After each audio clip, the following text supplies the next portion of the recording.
warahmatullahi wabarakatuh. Salam sejahtera bagi kita semua. Selamat datang di podcast Dewan Guru Besar Institut Pertanian Bogor bersama saya, Birka Septimeliani. Seperti yang kita ketahui bersama bahwa kenaikan harga, terutama dalam komoditas pangan utama, telah memberikan implikasi yang cukup besar terhadap perekonomian dan kebijakan pemerintah, juga daya beli dan juga kebijakan kesejahteraan masyarakat. Secara ketidaksambungan ataupun ketidakseimbangan antara pasokan dan juga permintaan yang berakibat pada harga-harga minyak goreng, kedelai, dan juga daging, perlu kita ketahui bersama identifikasi faktor dominan apa yang mempengaruhi perubahan tersebut. Langsung saja kita bahas bersama Profesor M. Firdaus, Guru Besar Fakultas Ekonomi dan Manajemen. Selamat pagi Bapak. Selamat pagi Mbak Birka. Bagaimana kabarnya Pak? Alhamdulillah sehat. Mbak Birka gimana? Alhamdulillah sehat juga Pak. Oke, mengatasi nih Pak tentang isu yang sedang bergejolak di masyarakat tentang kenaikan pangan Pak, fenomena kelangkaan pangan yang menaikkan harga, bagaimana Pak tanggapan dari Dewan Guru Besar Pak? Oke, baik. Ini saya mewakili Dewan Guru Besar IPB ya. Karena pertama ini adalah acara Dewan Guru Besar IPB, podcastnya saya ucapkan selamat ya kepada Ibu Ketua Dewan Guru Besar IPB dan tentu seluruh anggota Dewan Guru Besar IPB bahwa kita sudah punya media yang sangat baik ya untuk bisa melakukan transfer ilmu pengetahuan dan teknologi kepada masyarakat. Baik, yang pertama Mbak Birka, kebetulan 70 tahun yang lalu Presiden Soekarno meletakkan batu pertama persis bulan ini, yaitu bulan April di kampus IPB Beranang Siang. Nah, dalam pidatonya yang sangat fenomenal, Pak Presiden Soekarno mengatakan bahwa pangan adalah persoalan hidup mati bangsa. Betul. Nah, pada saat ini kita menyadari semua ya adanya pandemi COVID-19, kemudian juga adanya negara-negara yang sudah mulai recovery ekonominya, menyebabkan ada perubahan konstelasi dalam ekonomi pangan. Dan disertai juga dengan perubahan iklim. Betul, Nah, Pak. fenomena ini menyebabkan sebetulnya sih bukan kelangkaan pasokan ya, tapi karena memang adanya peningkatan biaya produksi dari pangan itu, misalnya kenaikan harga input ya seperti pupuk ya dan sebagainya. Kemudian juga masih ada hambatan logistik.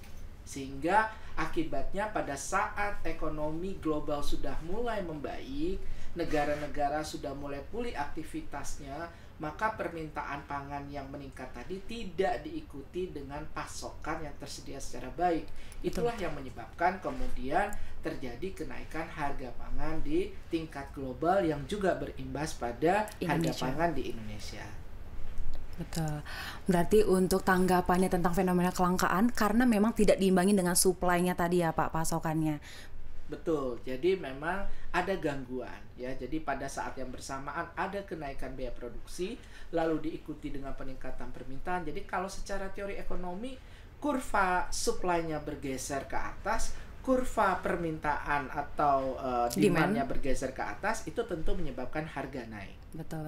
Dan dengar-dengar nih Pak, katanya Dewan Guru Besar sudah menyerahkan ke Mensesnek dan juga Presiden ya Pak. Betul. Bagaimana tuh Pak? Ya, jadi alhamdulillah 2 hari yang lalu pada tanggal 4 April Pak Rektor IPB Profesor Dr. Arief Satria berkesempatan untuk menyampaikan secara langsung kepada Presiden Jokowi dan Pak Mensesnek rekomendasi kebijakan dari Dewan Guru Besar IPB. Jadi Mbak Birka, pada saat fenomena ini terjadi, misalnya antrian minyak goreng di mana-mana, lalu harga daging mulai naik, dan kemudian sebelumnya diawali dengan harga kedelai yang naik sehingga pengrajin tahu tempe mau mogok, tentu saja IPB mempunyai kepedulian ya. IPB Institut Pertanian Bogor yang tadi kampusnya langsung diletakkan oleh Presiden Soekarno 70 tahun yang lalu, kemudian berpikir apa yang kami harus berikan kepada pemerintah supaya kita berkontribusi untuk membuat kebijakan dalam mencari solusi terhadap fenomena tersebut. Wah, luar biasa sekali dengan Guru Besar. Berarti sudah ada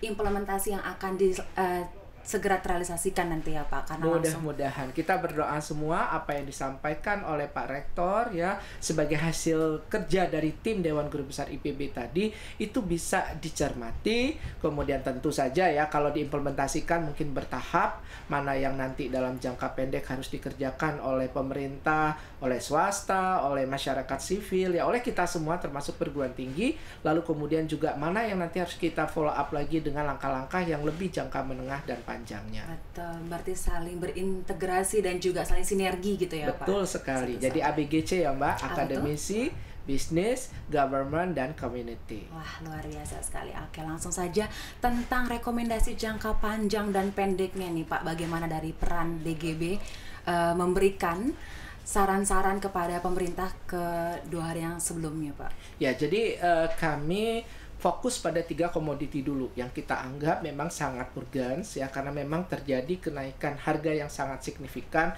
pada 3 komoditi itu.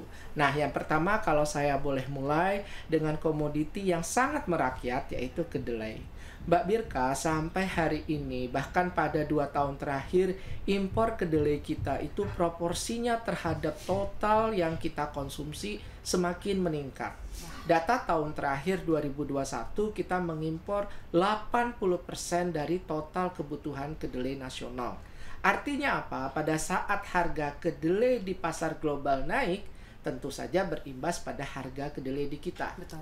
Di satu sisi ini positif atau bagus buat petani. Betul. Tetapi ingat tadi proporsi yang dihasilkan oleh petani hanya 20%, sedangkan industri tahu dan tempe itu menyerap 80% dari impor. Betul. Sehingga akibatnya apa? Terjadilah kenaikan harga tahu dan tempe yang mungkin menyebabkan karena ini banyaknya dikonsumsi masyarakat golongan menengah ke bawah, maka tentu saja mereka bahkan mengurangi atau bahkan tidak membeli. Sehingga respon dari industri tahu dan tempe ini mogok lah dan sebagainya. Nah, apa yang menjadi solusi ataupun alternatif kebijakan yang disampaikan oleh tim dari Dewan Guru Besar IPB? Nah, yang pertama dalam jangka pendek.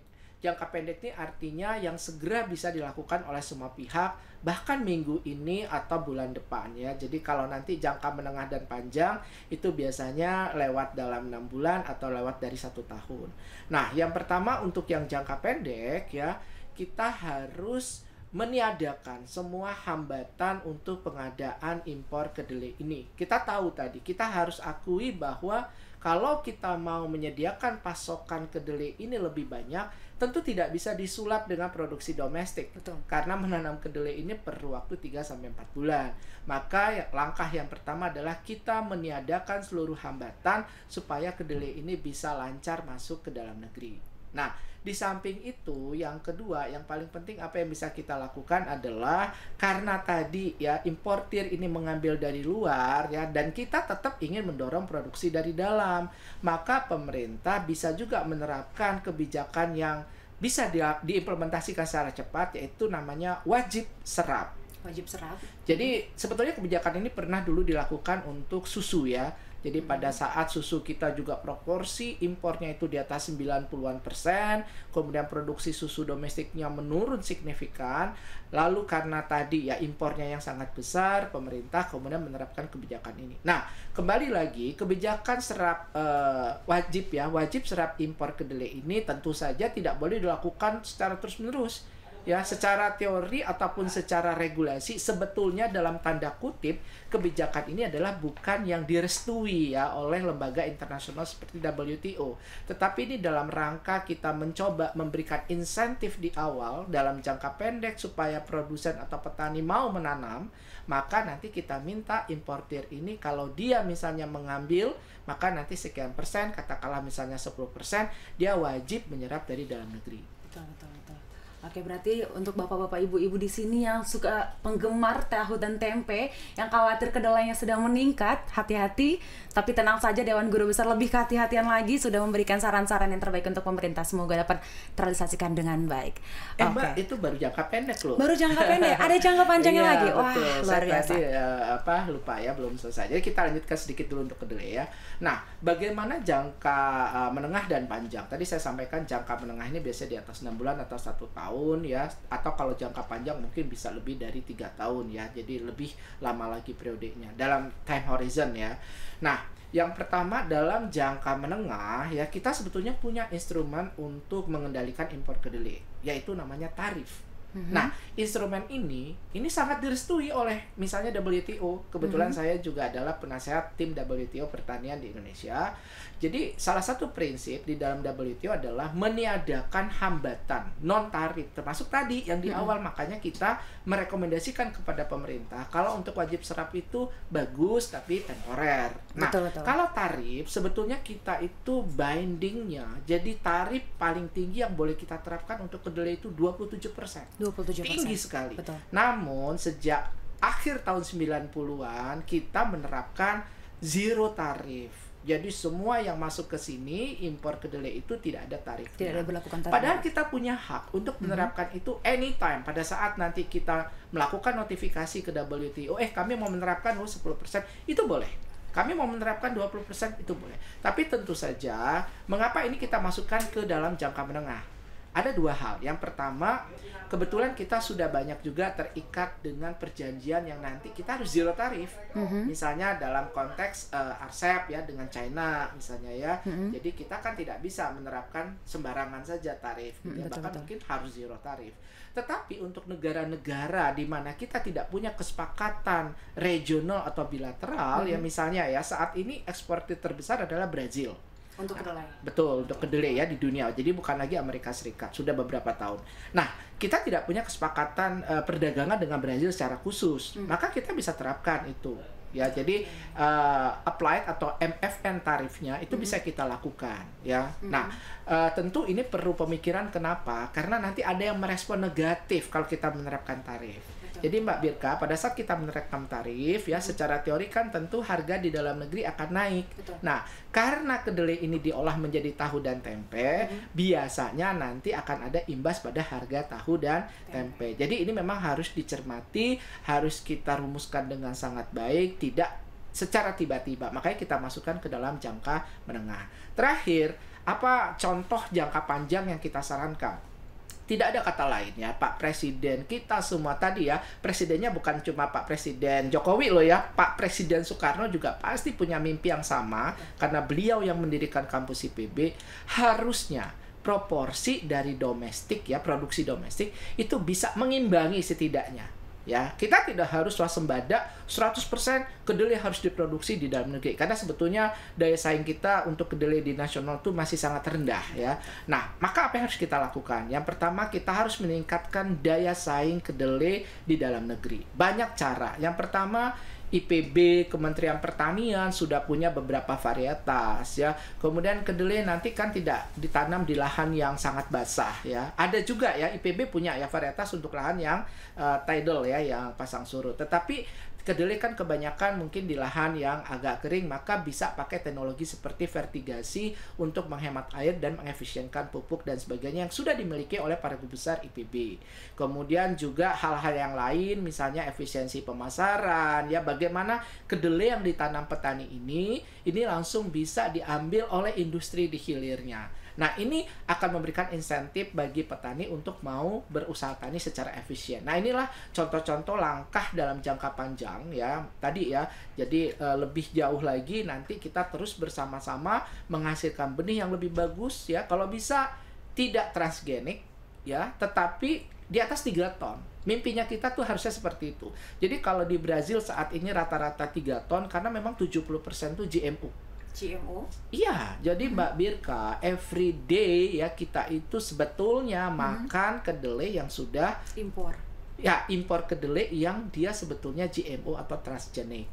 Karena di Amerika sendiri atau Brazil, harga kedelai yang non GMO itu biasanya $1,5 lebih mahal per kilo atau per porsinya dibandingkan dengan yang bukan GMO. Jadi siapa yang makan yang bukan GMO? Ya tentu orang-orang kaya di sana. Nah, kita sudah berpuluh tahun mungkin ya, karena Brazil itu sejak tahun 90-an ya mengembangkan kedelai yang transgenik atau GMO. Kira-kira seperti itu. Oke, luar biasa sekali untuk kedelai. Kita akan lanjutkan lagi untuk komunitas berikutnya. Baik, terima kasih.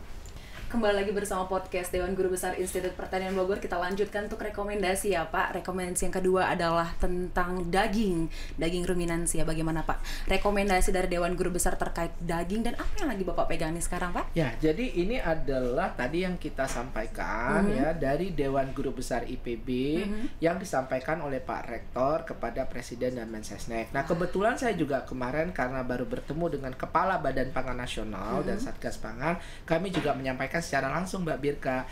Jadi artinya apa? Yang sudah disusun oleh Dewan Guru Besar IPB ini sudah sampai kepada orang-orang yang memang kita harapkan bisa mengimplementasikan kebijakan ini. Betul.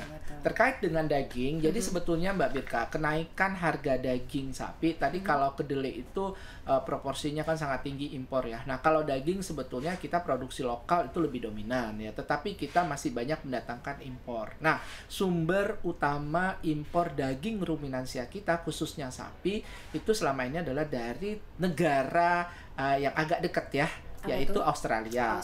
Nah, pada tahun lalu kebetulan di Australia terjadi kekeringan, kebakaran hutan ya karena ada perubahan iklim, maka terjadilah kemudian kekurangan pasokan juga di Australia dari daging sapi sehingga harga daging sapinya meningkat. Nah, karena kita tadi mengimpor, maka tentu berimbas pada harga di dalam negeri.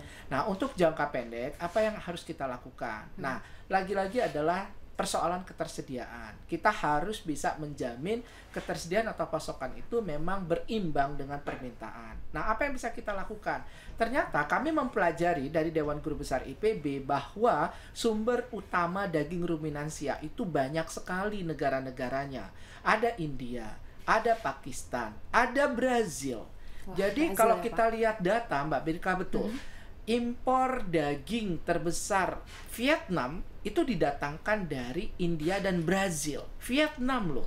Ya, dan Vietnam itu mengimpor ya daging kerbau dari India. Kalau dari India kan daging kerbau ya. Itu jauh lebih besar dari kita, hampir 2 kalinya. Nah, memang kita sudah cukup tinggi ya, impor daging kerbau kita dari India itu sudah meningkat sejak 2016. Tetapi bahwa kita harus mendiversifikasi negara asal impor itu masih bisa kita lakukan. Tadi ya beberapa contoh yang saya sebutkan. Tentu ada yang lainnya. Madagaskar, negara kecil, itu juga siap mengekspor sapi ya ke kita. Ya, di sana harganya mungkin sekitar 20 sampai 25.000 per kilo. Kalau sampai ke sini ya mungkin bisa 60 sampai 70.000. Jadi masih jauh di bawah harga daging sapi saat ini. Oke, berarti untuk rekomendasi jangka pendeknya adalah diversifikasi pasar ekspor gitu ya Pak? Betul, pasar impor itu ya Pak? poin utamanya. Jadi diversifikasi asal impor dari daging ruminansia. Dan tadi juga mendiversifikasi, kita jangan terpaku pada sapi saja. Loh, dulu kita banyaknya makan kerbau kok. Kerbau kalau sama sapi direndang sama enaknya. Tapi kalau untuk Idul Fitri biasanya sapi saja ya Pak? Biasanya untuk Idul Kurban. Jadi kalau untuk Idul Fitri memang kita karena sudah terbiasa makan dominannya sapi, jadi kita lebih memilih sapi. Tetapi untuk beberapa daerah yaitu kerbau. Saya kemarin juga baru pulang ke Sumba. Sampai hari ini acara adat di Sumba itu kalau meninggal itu hewan yang dipotong tuh 2 macam. Kerbau dan sapi? Bukan. Babi dan kerbau. Tapi levelnya kerbau itu adalah untuk orang yang udah kaya banget. Nah, kalau misalnya dia masih agak-agak menengah atau uangnya kurang dikit gitu, jadi dia potongnya babi. Itu masih dilakukan sampai hari ini. Jadi tradisi. Dagingnya untuk apa? Dagingnya bukan dibuang, dagingnya dibagi-bagikan kepada orang yang datang. Termasuk yang sangat menarik ya, ini di satu desa namanya Praijing ya. Jadi daging kerbau itu dipotong, nanti dipisahkan buat yang muslim dan non-muslim. Jadi ada yang halal dan non halal gitu Pak? Sebetulnya mereka sih karena sudah tahu di situ ada yang muslim, mereka motongnya dengan cara halal. Tapi nanti daging itu dipisahkan supaya nggak bercampur. Kadang-kadang memang ada daging babi juga gitu. Itu satu tradisi yang mereka pegang sampai. Kebetulan ini saya kadang baru ke Sumba ya. Oke. Baik, kita pindah dulu ke jangka menengah dan panjang karena kalau bahas NTT Sumba nanti nggak selesai ya, Mbak Birka. Betul. Nah, untuk yang jangka menengah dan panjang, beberapa poin yang paling penting adalah yang pertama, pemerintah kita harus berani memperbaiki struktur dan kinerja impor ya dari daging ini sehingga tidak ada potensi rent seeking atau perburuan renting.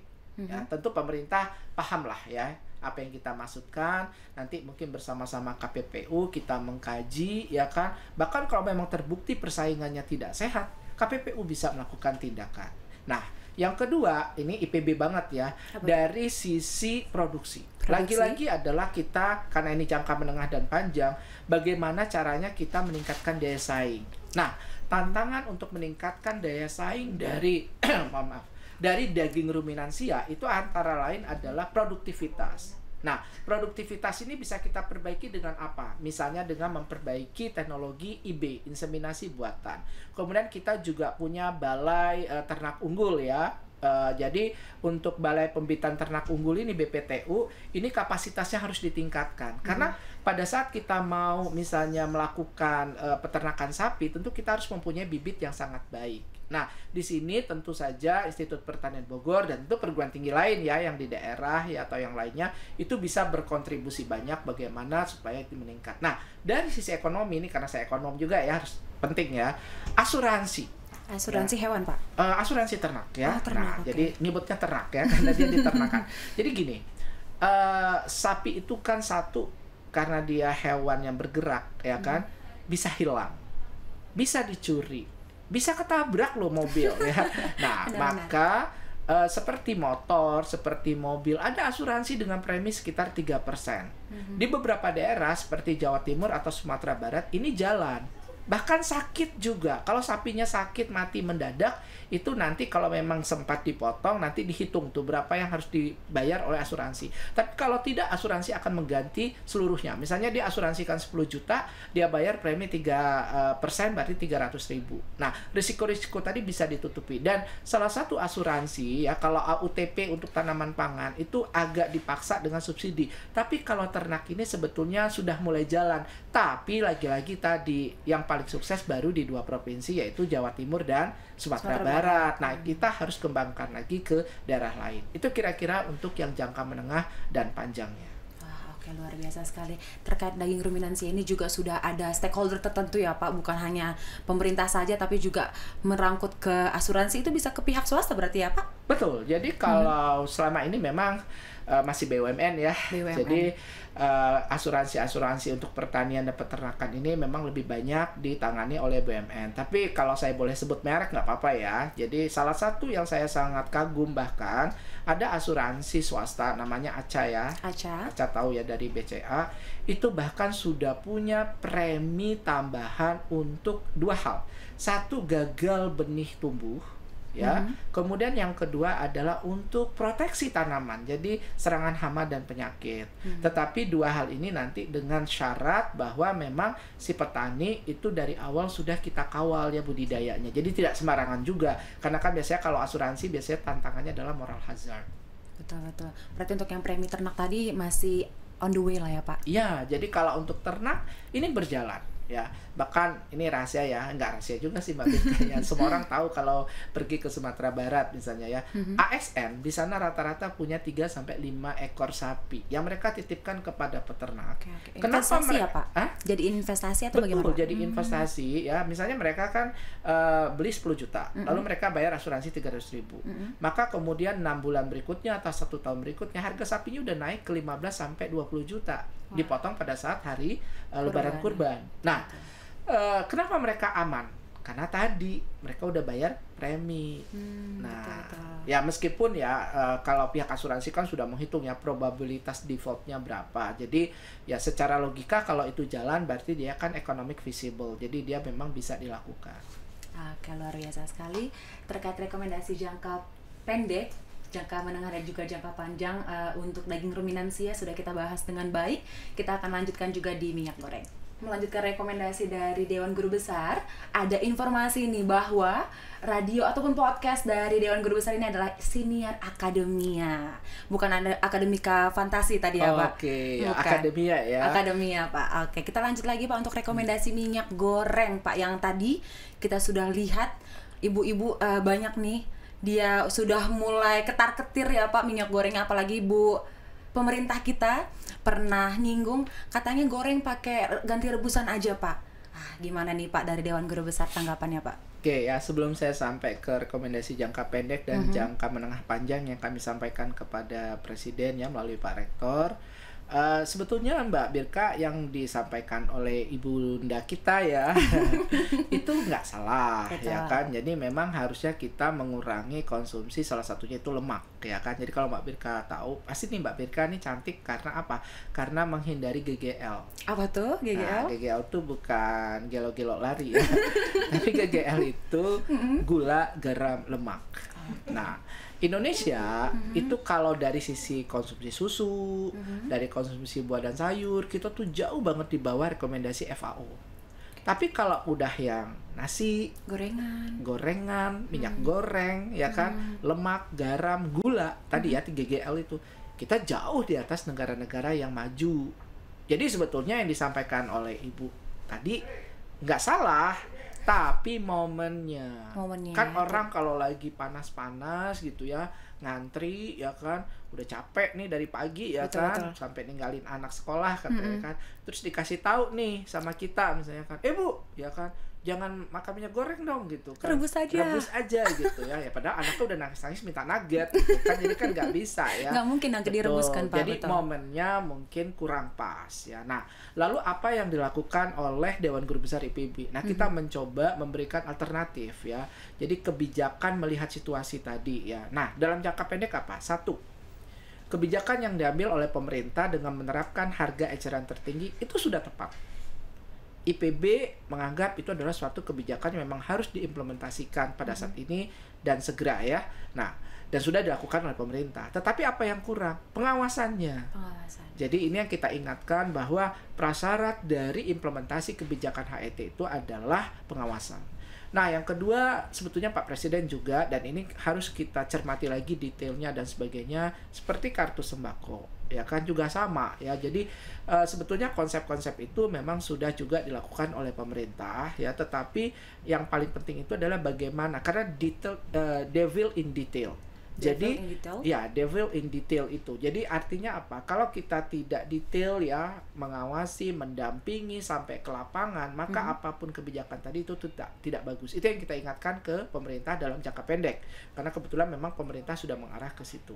Nah, untuk jangka menengah dan panjang, tadi saya sampaikan bahwa di fenomena global itu terjadi kenaikan harga. Salah satunya adalah harga energi. Apalagi ini perang Rusia dan Ukraina ya. Betul. Jadi kalau perang Rusia Ukraina ini mempengaruhi harga energi macam-macam ya. Energi minyak bumi ya, kemudian juga gas ya, sehingga mempengaruhi harga pupuk. Nah, dari sisi kenaikan harga minyak bumi, apabila terjadi di global, maka negara-negara tertentu akan melakukan peralihan atau substitusi ke biofuel. Nah, salah satu sumber utama biofuel itu adalah apa? Yaitu CPO. Maka di global terjadilah kenaikan harga CPO yang sangat signifikan. Jadi di tingkat petani biasanya di bawah 1.000, ini naik menjadi 3.000. Bayangkan 3 kali lipat. Betul. Nah, bagi petani tentu ini berita positif, ya kan? Lalu bagi eksportir tentu berita yang lebih positif lagi. Bagi konsumen? Betul. Nah, bagi konsumen ini tinggal menunggu, ya kan? Bagaimana olin ini gitu ya kan, untuk bikin minyak goreng perlu itu. Ternyata banyaklah yang diekspor. Nah, apa yang sudah dilakukan oleh negara-negara lain untuk kasus yang sama, mungkin komoditinya berbeda. Ada yang namanya kebijakan switching policy.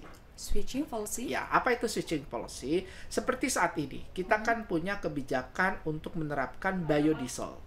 Minimum misalnya kalau 30% berarti B30. Sebelumnya B20. Nah, switching policy adalah dalam penerapan kebijakan seperti ini kita juga harus cukup fleksibel. Pada saat misalnya kita lebih membutuhkan ya, pada saat seperti sekarang karena minyak goreng ini kan sembako nih ya, kebutuhan orang-orang nih ya, maka kita bisa mengalihkan tadi dari B30 kita balik lagi nih ke B20. Sehingga nanti sebagian yang digunakan harusnya untuk biodiesel ini bisa kita gunakan untuk industri minyak goreng. Nah, kemudian dalam jangka menengah dan panjang lagi, meskipun ya kita saat ini adalah produsen sekaligus eksportir CPO ya terbesar di dunia, tetapi jangan lupa produktivitas CPO kita masih tetap di bawah Malaysia. Maka masih ada kesempatan. Masih banyak kesempatan untuk meningkatkan daya saing dari CPO kita. Artinya apa? Kalau CPO daya saingnya kita tingkatkan, maka ketersediaan bahan baku tadi baik untuk food ataupun untuk fuel ya, bahkan sebetulnya untuk feed loh Mbak Birka. Kalau Mbak Birka mau tahu, sekarang teman-teman IPB pun sedang berkarya bagaimana membuat pakan ternak dari limbah sawit. Pakan ternak dari limbah sawit. Betul. Jadi salah satu karena sawit ini kalau teman-teman pengusaha bilang ini adalah anugerah emas untuk Indonesia. Ya, jadi memang banyak sekali pemanfaatannya termasuk itu tadi. Sehingga tadi saya ulangi lagi, kalau kita bisa meningkatkan mulai dari penyediaan bibit yang lebih bagus, yang lebih terjamin, kemudian pemupukan Mbak Birka. Jadi petani-petani sawit ya ini sekarang kan sekitar 43%. Jadi 57% masih oleh perusahaan, oleh company, tetapi 43% itu adalah sumbangan produksi sawit kita oleh petani. Kecil, nah, dari 43% ini belum melakukan pemupukan secara optimal, baik dari jenis pupuknya, frekuensinya, dan sebagainya. Kalau ini kita optimalkan, tentu produksi CPO kita bisa bertambah lagi. Nah, terakhir ini Mbak Birka. Kalau Mbak Birka ingat waktu kecil, mungkin saya nggak tahu ya Mbak Birka udah milenial soalnya ya. Tapi kalau ibu-ibu nih ya, bapak-bapak, mungkin pasti waktu kecil ingat kalau ibu kita pulang dari pasar itu bawa minyak goreng dibungkus dalam plastik diikat pakai karet. Saya masih lihat itu. Oh masih ya? Nah, artinya apa? Itu minyak curah. Kalau sekarang istilahnya kan minyak goreng curah ya. Betul. Nah, tapi dulu bukan dari minyak sawit, tapi dari minyak kelapa. Bahkan nanti di pompanya itu dari drum bekas aspal tuh. Karena waktu itu kita baru mengaspal jalan tuh zaman-zaman tahun 80-an ya. Berarti rasa aspal ya, Pak. Nah, tapi enak. Enggak sih ya, ini ledekan saya aja. Jadi drum-drumnya tentu udah bersih gitu. Betul. Ya. Nah, jadi kita dulu sangat terbiasa mengkonsumsi minyak kelapa. Apakah minyak kelapa kemudian tidak dikonsumsi lagi pada saat ini? Tunggu dulu. Harga minyak kelapa itu di swalayan di supermarket lebih mahal. Jauh lebih mahal, 2 kali lipat dari harga minyak sawit. Artinya apa? Orang mau membeli dengan harga yang tinggi. Dan ini bukan ini ya. Saya tahu banget teman-teman di Bandung ya, itu kalau ingin mengkonsumsi minyak yang sehat ya, yang lebih sehat, sorry. Saya tidak mau bilang minyak sawit itu tidak sehat. Minyak sawit juga sehat. Tetapi kita harus akui bahwa dari sisi gizi dan sebagainya, tentu ada minyak jenis lain yang gizinya lebih bagus lagi gitu ya. Antara lain misalnya minyak kelapa. Nah, inilah tantangan kita ke depan. Kita mencoba melakukan juga diversifikasi. Ya kan? Bahkan kalau kemarin kalau Mbak Birka tahu di YouTube ada minyak dari apa? Kulit ayam. Nah, cuma IPB harus mengkaji nih ini sehat nggak gitu ya. Jadi kulit ayam ya kan, terus dimasukin ke wajan, terus bisa keluar minyak gitu ya. Oh, itu yang diserap gitu ya, Pak? Iya, betul. Ibu-ibu kemarin dipraktekkan tuh, didemoin gitu ya. Nah, tentu ini nanti teman-teman dari Gizi ya, dari Fateta, IPB ini bisa mengkaji nih ya. Karena jangan sampai nanti di YouTube terus masyarakat ikut taunya minyaknya nggak sehat gitu ya. Nah, terakhir tadi yang saya sampaikan ya, banyak potensi minyak lain gitu ya. Antara lain kalau di kita yang memang sumber daya alamnya tersedia adalah minyak dari kelapa ya, coconut oil ya. Nah, ini nanti kita coba lakukan juga. Ini untuk jangka menengah dan panjang. Kira-kira seperti itu Mbak Birka. Oke, siap. Terima kasih banyak Pak. Apakah dari yang Uni Eropa Pak, yang biasa mereka menggantikan CPO dengan biji bunga matahari bisa kita implementasikan Pak? Kalau untuk komoditi, jadi kita Tuhan itu kan adil ya. Jadi ya pastilah ya kita harus mengakui itu. Jadi Tuhan tuh sudah menganugerahkan, kamu tuh bagusnya minyak zaitun loh gitu ya. Kamu tuh bagusnya yang tumbuh di sini tuh minyak kedelai loh. Kita nggak harus paksakan kita ikut mengkonsumsi minyak jagung, minyak kedelai. Kita punya yang bagus kok. Kita punya tadi minyak sawit, kita punya minyak kelapa ya. Kelapa kita itu pemilik kelapa terbesar di dunia. Sayangnya ya nilai ekspor kelapa kita itu tidak masuk dalam bahkan 5 besar. Karena yang kita ekspor satu dalam bentuk butiran sehingga nilai tambahnya kecil. Yang kedua juga banyak yang tidak kita ekspor ya. Nah, Filipina yang terdekat, pantainya itu tidak sepanjang kita. Artinya kelapanya nggak akan sebanyak kita. Tetapi mereka ekspornya jauh lebih tinggi dari kita, terutama nilainya. Ya, jadi mereka olah lebih lanjut dan sebagainya. Oke, berarti ya tadi ya Pak, anugerahnya masing-masing di setiap daerah. Ya. Oke. Mensiasati rekomendasi nih Pak, bagaimana strategi dan juga prasyarat yang kita bisa gunakan untuk terimplementasikan dengan baik rekomendasi-rekomendasi dari Dewan Guru Besar nih Pak? Oke, kalau saya sebetulnya 2 kata kunci ya. Apa tuh Pak? Satu, tentu saja pimpinan negara ini ya konsisten ya, istiqomah gitu, dan saya yakin ya Pak Jokowi ya pasti ya beliau kan sangat memegang pesan dari Pak Soekarno gitu ya, bahwa kita harus konsisten menjaga, kita sebut itu rasio impor. Jadi kalau misalnya seperti kedelai, saat ini kita kan tadi 80% impor, 20% lokal.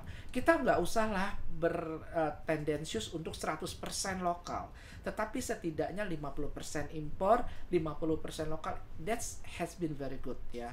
Atau misalnya yang kedua ya, yang agak ini di luar yang tiga tadi, bawang putih. Ya kan, memang bawang putih itu kita tidak punya full shining gitu ya. Kita impor itu 95%. Ya kan? Nah, kita jangan bertendensius untuk swasembada bawang putih 100%. Kita bisa produksi 30-40% saja udah sangat bagus gitu. Nah, rasio impor ini harusnya bisa kita tetapkan sama-sama dan ini menjadi target semua. Maka yang kedua, kata kuncinya adalah sinergi dan kolaborasi. Tidak mungkin presiden nanti setelah membaca kebijakan yang seabrek-abrek ini mulai dari hulu sampai hilir, lalu itu bisa beliau kerjakan sendiri dengan para menterinya. Ya, government atau pemerintah mungkin berperan itu sekitar 20%. Ya, apakah dari sisi produksi, dari sisi penanganan pasar dan sebagainya. Siapa yang harus lebih dominan? Swasta. Oh, swasta. Iya, swasta dulu, ya kan? Tanpa swasta negara tuh nggak jalan. Ini yang harus kita ingat gitu. Nah, nanti ada masyarakat sipil yang nanti mulai mendengar, oh kalau gitu kami hari ini pisangnya digoreng tapi besok direbus, ya kan? Jadi selang-seling kolak gitu, ya, Pak? Betul ya kan, dikolak ya kan. Tempe sih susah juga ya kalau nggak tempe. mungkin dikolak tempe kan, Pak? Tapi kalau dibacem kan bisa. bener. Jadi banyak cara ya. Betul. That's civil society ya, masyarakat sipil dan NGO juga di situ ya berperan. Nah, yang paling penting adalah kita ya, perguruan tinggi. Apa? Perguruan tinggi adalah memberikan insight, memberikan masukan, ya kan, the future of our food system, ya kan, our agriculture gitu ya, harusnya seperti ini, strateginya seperti ini, langkahnya seperti ini. Jadi sekali lagi ya, prasyarat kedua kata kuncinya adalah sinergi dan kolaborasi pentahelix. Ya, dan tentu media nih ya, Siniar Akademia ini bagian. Jadi kalau pentahelix itu sebetulnya kita suka lupa sama media ya, saya juga kadang lupa ya. Jadi tadi ya, ABGC ya, akademisi, bisnis, government, sama kemudian community. Community ini termasuk di dalamnya NGO. Nah, yang kelima di dalam pentahelix adalah media. Seperti apa? Podcastnya Dewan Guru Besar IPB. Oke, berarti Bapak Ibu jangan sampai dilewatkan nih podcast-podcast dari Siniar Akademia pastinya. Oke, lanjut kita yang terakhir nih Pak. Terkait bidang keilmuan, tadi Bapak juga sudah membahas terkait akademisi. Mungkin Bapak Ibu juga penasaran, bidang keilmuan apa yang bisa kita bantu sama-sama dari IPB nih Pak? Jadi IPB itu Institut Pertanian Bogor. Tapi pertanian di sini tuh pertanian dalam arti luas. Kita punya pertanian yang menangani tanaman, ada Fakultas Pertanian. Kita punya pertanian yang menangani tadi hewan, namanya Fakultas Peternakan dan Kedokteran Hewan. Kita punya pertanian yang di laut, di sungai, namanya Fakultas Perikanan. Bahkan kita punya pertanian dalam perspektif luas, itu adalah tanaman di hutan dan sekitar hutan. Ada Fakultas Kehutanan. Lalu ada yang mengolah, namanya Fakultas Teknologi Pertanian. Ada yang kemudian menyoroti mana nih yang baik untuk stunting, ya kan? Beras yang difortifikasi mungkin belum tentu, ya harus ada bukti akademisnya dulu, ya kan? Difortifikasi dengan zinc dan sebagainya. Karena stunting bisa aja masalahnya adalah masalah asupan protein hewani, misalnya gizi, seperti ya, itu. Pak, itu gizi. Lalu kemudian ada teman-teman lagi ya, nah saya sendiri nih ya. Semuanya kan dalam kerangka apa? Untuk menjaga stabilitas nasional. Stabilitas nasional sangat ditentukan oleh stabilitas pasokan, harga, pembentukan harga. Itu mau nggak mau perlu ada kebijakan ekonomi. Nah, kami punya, atau saya sendiri ya, saya dari Fakultas Ekonomi dan Manajemen. Tadi ada gizi di Fakultas Ekologi Manusia. Ini tidak saya sebutkan semua ya, nanti ada lagi. Sainsnya jangan lupa Pak, FMIPA Pak. Nah, itu dia. Jadi kita bahkan punya begitu ya, untuk mendukung semua dari sisi bahkan komputasi, digitalisasi, dari sisi misalnya bagaimana sawit itu bisa jadi rompi anti peluru. Itu kan nggak mungkin dibikin oleh orang FEM atau oleh orang Paperta, tapi orang fisika bisa bikin itu. Bayangkan ya, limbah sawit loh, lagi-lagi limbah sawit bisa jadi rompi anti peluru. Itu karena kita punya kompetensi keilmuan fisika. Bahkan Mbak, jangan lupa tadi saya ngomongin asuransi ternak kan? Ya. Kita punya aktuaria. Dan sekolah bisnis tentunya. Nah, tentu sekolah bisnis nanti untuk mencetak para entrepreneurs. Betul. Oh, yang satu lagi nih, ini Pak Vokasi. Rektor nih. Hah? Vokasi. Oh ya, vokasi betul ya. Karena kalau vokasi itu memang penting ya, tapi kan dia memang bukan jalur science gitu ya, tetapi bahwa kita memerlukan lulusan vokasi harusnya jauh lebih banyak daripada yang science. Ada satu lagi yang baru dibikin Pak Rektor. Fakultas kedokteran. Nah, ya, Pak? kedokteran. Nah, cuma kalau boleh nih pesen nih, ini pesan pribadi loh ya. Boleh disampaikan Pak ke Pak Rektor? Ya, Pak Rektor juga boleh ya. IPB kan Institut Pertanian Bogor, ya kan. Kalau kita punya fakultas kedokteran, pasti fakultas kedokterannya harus beda dong, Betul. ya kan. Nah, di Cina, kalau di Cina, negara yang sangat besar sekarang menjadi rajanya dunia, mengalahkan Amerika Serikat. Mereka percaya dengan herbal medicine, ya, alternative medicine. Orang kalau Mbak, berobatnya kemana sih? Ke Guangzhou. Dan tidak selalu dengan banyak menggunakan juga pendekatan alternatif. Betul. Nah, that's kompetensi IPB. Kita punya kompetensi tadi ya, di MIPA kita punya jurusan kimia, biokimia. Saya membayangkan kalau kita gabung misalnya dengan teman-teman yang sudah punya dasar kedokteran, misalnya di Fakultas Kedokteran Hewan, atau yang nanti memang harus kita rekrut ya, karena Betul. kita memang untuk beberapa hal kita memang tidak punya kompetensi di situ. Lalu kita gabungkan dengan tadi ya, ke IPB-an yang IPB-nya banget. Saya yakin kedokteran IPB akan berbeda dengan lain. Herbal medicine. Iya. Wah. Ya, itu salah satu ya. Bukan berarti bahwa kita harus ke sana. Kita kan harus bertahap gitu Betul, ya. betul. Dan saya yakin kalau kita bicara kedokteran ya pastikan ilmu-ilmu dasar kedokterannya kan itu yang utama. Tetapi kemudian kita bisa tadi dengan kompetensi IPB pertanian, ya kan? Karena saya kalau boleh kasih contoh satu ya, Mbak ya. Di 2000-an, tahun 2000-an awal ya, Thailand sudah bikin jus dari kulit manggis. Kulitnya ya Pak? Kulit manggis ya, bukan dari manggisnya. Kenapa? Karena di kulit manggis ada yang namanya Ekstrak. xanthan. Oh, xanthan. Ya, jadi dibacanya xanthan ya, tulisannya sih pakai X ya, xanthan, tapi dibacanya Oke. xanthan. Uh-uh. Nah, itu dipercaya sebagai anti-CA, anti-cancer. Ya kan? Sehingga kita itu ekspor manggis utamanya kemana sih? Ke Cina. Dan itu bukan hanya untuk dimakan, ya kan? Saya yakin pasti banyak yang diolah menjadi obat-obatan karena kita impor obat-obatan itu di atas 90%. Nah, salah satunya adalah tadi obat-obatan untuk penyakit yang sangat-sangat berbahaya ya, yang kita mungkin belum mampu membuatnya. Saya yakin sebagian itu adalah unsurnya ataupun bahan-bahannya itu yang kita ekspor. Nah, ini yang harus kita perdalam begitu ya. Jadi sampai kalau di ilmu ekonomi nih Mbak Birka ada yang namanya pharmaceutical economics. Jadi ilmu ekonomi yang memang pelajari bagian dari farmasi karena nilai produk farmasi itu sangat tinggi. Betul. Berarti tadi yang pertama adalah kita juga diversifikasi pasar, diversifikasi produk juga ya Pak. Betul. Terus lebih ke condong value added-nya, berarti Ya. kita harus mengolah lagi menjadi industri yang hilir gitu ya Pak. Oke, untuk yang terakhir nih, mungkin di sini Bapak Ibu ataupun kaum milenial penasaran bagaimana nih peran kita sebagai kaum milenial ataupun generasi muda untuk ikut ambil andil dalam strategi kenaikan harga ini. Apalagi saya yang orang kos gitu ya Pak, anak kos, minyak naik, wah itu ketar-ketir sekali. Gimana nih Pak peran kita dalam mensiasati kenaikan harga ini? Ya, kalau milenial yang pertama, milenial kan mudah-mudahan ya hidupnya kan jauh lebih lama. Betul. Jadi milenial itu kalau saran saya yang pertama mempelajari dulu nih kebijakan jangka menengah dan panjang.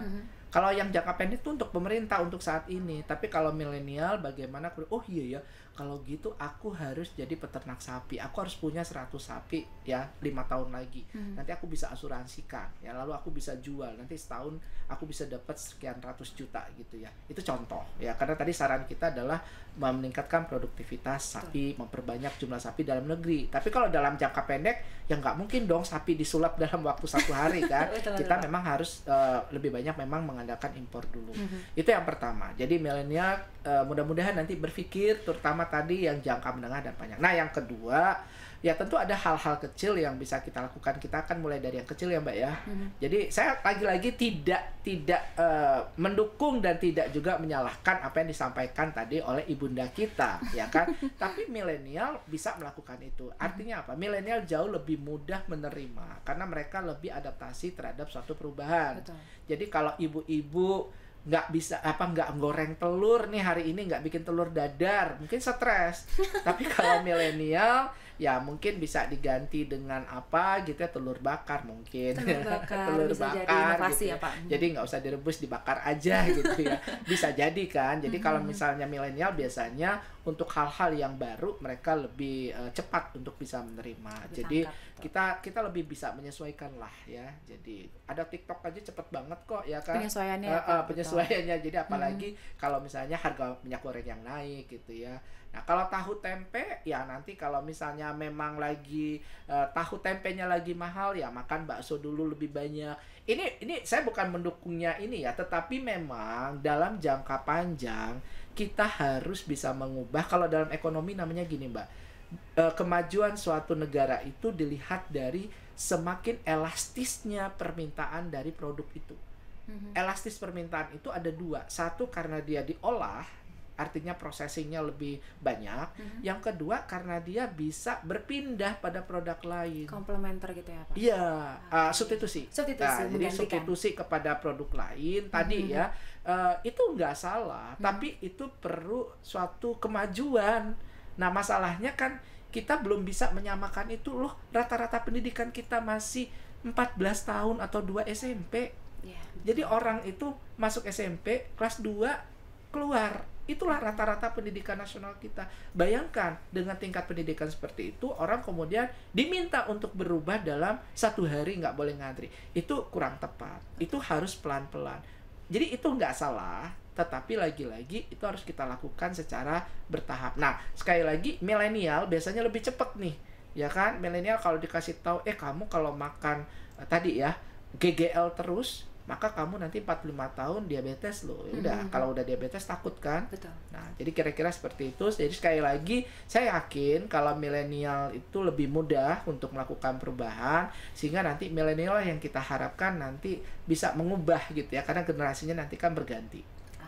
Siap, berarti di sini juga peran milenial penting untuk mengubah pola hidup menjadi lebih sehat lagi. Betul. Ya, Pak. Oke, kita sudah di penghujung podcast kita di Siniar Akademia. Boleh Pak kasih closing statement untuk para penonton kita di video ini? Oke, pesan saya cuma satu saja. Institut Pertanian Bogor. Kalau dengar kata pertanian, teman-teman pasti mikir ya di desa, ya 2 juta per bulan pendapatannya. Itu salah besar. Ya, banyak sekali sekarang petani-petani milenial yang saya temui gitu ya di mana-mana ya, di Jawa Barat ya, di Jawa Timur, di NTT, di Sumatera Utara. Mereka punya income di atas 50 juta per bulan dengan berbagai produk. Kalau nggak percaya, nanti kita bisa bincang-bincang di lain waktu. Terima kasih Mbak Birka. Terima kasih Bapak Ibu yang sudah menonton tayangan ini. Sampai jumpa di Siniar Akademia berikutnya. Wassalamualaikum warahmatullahi wabarakatuh.